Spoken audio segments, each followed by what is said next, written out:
दहीबरा तो समस्त को पसंद, खास कर पिलाठू बड़ समस्त खावाई पसंद करती।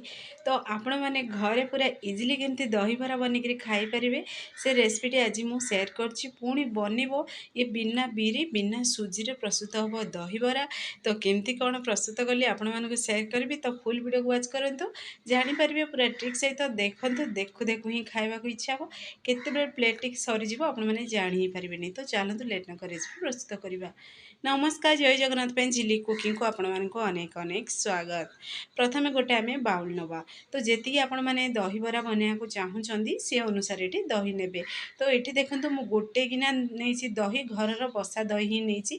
आपण मैंने जब मार्केट दही आणुचंदी ताहले आपण मैंने ये अधिका दही नहीं पारे जदि खट्टा खाया पसंद करती। तो गोटे गिना दही रे देखो मुझे 1.5 गिना पूरा देसी पानी देसी। तो देखिए दहीबरार पानी टे पतला रही से देखिए दही बरा जमी आमर दही को एब्जर्व कर खाया पूरा टेस्टी लगे। तो अल्प टिके आम बीट लुण एड करवा टेस्ट को बढ़ापी। गोटे चामच जीरा लंका भाजी पाउडर एड करवा, स्वाद अनुसार दबा लुण। पुणी कंचा लंका आंब अदा को मुझे छेचिकी एड कर फ्लेवर आंब अदार ये बहुत बढ़िया लगे।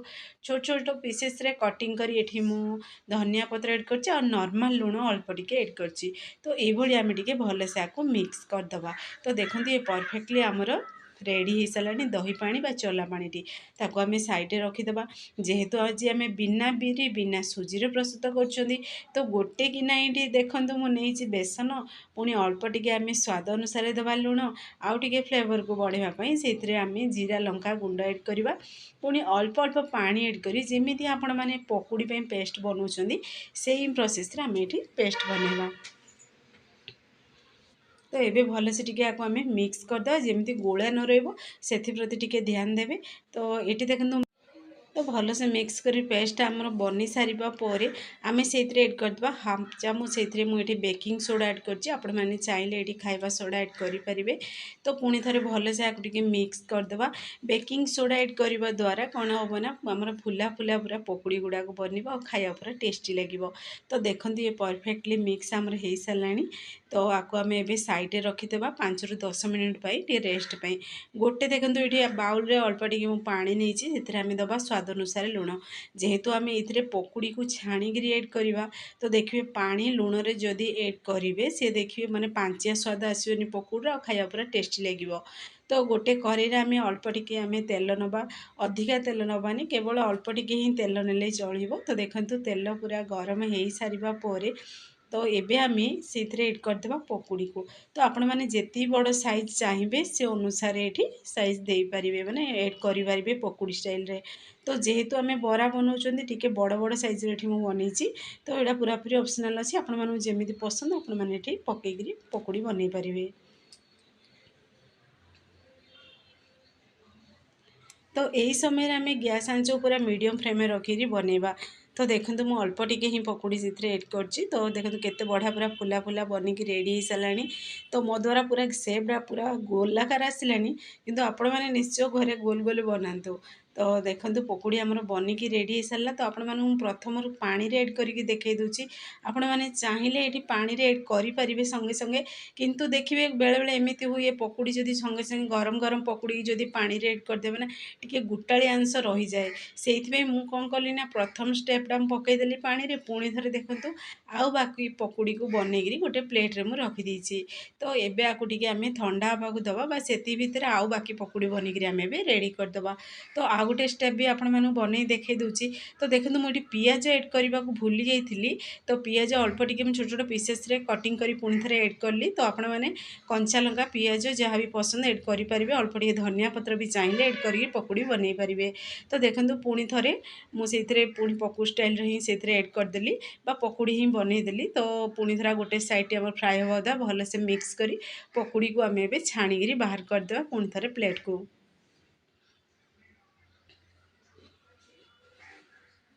तो सेम प्रोसेस रे आमर सब बनिक रेडी भी हो सारा। तो देखो प्रथम स्टेप्रे आम पकुड़ी को एड करदे तथापि सफ्ट बहुत अच्छी तो से ही सब पकुड़ी को आम एड करदे एड करी आम अधिक समय रेस्ट में रखानी केवल 3 ରୁ 4 मिनिट पर्यंत ही रखा। तो आपण मैंने भी जानी जल्दी पूरा देखिए पानी को एब्जर्व कर बेसन। तो देखो परफेक्टली आमर केते स्मूथली बनिक रेडी होती तो तार केते गुड़ा पानी को सी एब्जर्व कर पकुड़ी गुड़ा बहुत बड़ बड़ हो जाइए। तो ये आम कौन करवा ना हाथ साहाय्य पूरा चिपुड़ी आम दही बरार आम चलार रखीदे बेटर ना से आम एड करदे चलार। तो एड करने द्वारा देखो ये आम पूरा चिपुड़ी एड कर पूरा एड हो हो पूरा फुला फुला बनी जाऊँगी तो सी जल्दी ही एब्जर्व करदे। तो देखिए एत बढ़िया पूरा खटा चटपटा बनी ना फ्रेंड्स आपण मैंने चाहिए आमचूर पाउडर भी एड करेंगे। तो आउ टे टेस्ट को बढ़ापे आम तार गोटे छुंक प्रस्तुत करवा।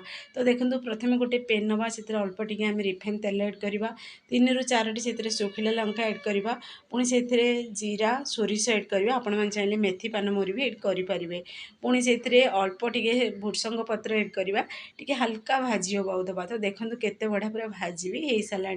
तो एबे आम से एड करदे से छुंक को देखिए बहुत बढ़िया पूरा टेस्ट आसो आपण मैंने एमती ही खाई पारे। तो केही भी जानीपारे जे आपण मैंने आपको पकुड़ी बनई बिलीव करूँ फ्रेंड्स घरे पूरा फुल वीडियो को वाच करके बनातु देखिए पिलाठू बड़ समस्ते पसंद करेंगे।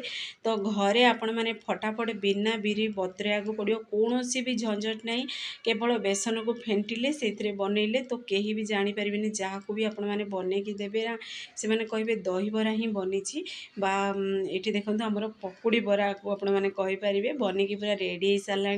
तो ये गोटे दनारे अल्प टिके से आम पकुड़ी को नहीं जावा जमी आपण मैंने दही बरार सब एड करती से प्रोसेस एड करेंगे। मुझे आलुदम स्किप कर गुगुनी स्किप कर जेहेतु आम पकुड़ी बरा बनई तो एमती खटालिया लगे खाया पूरा टेस्टी लगुच आपण मैंने चाहिए ये गुगुनी पुणी आलुदम बनईकि भी एड करेंगे।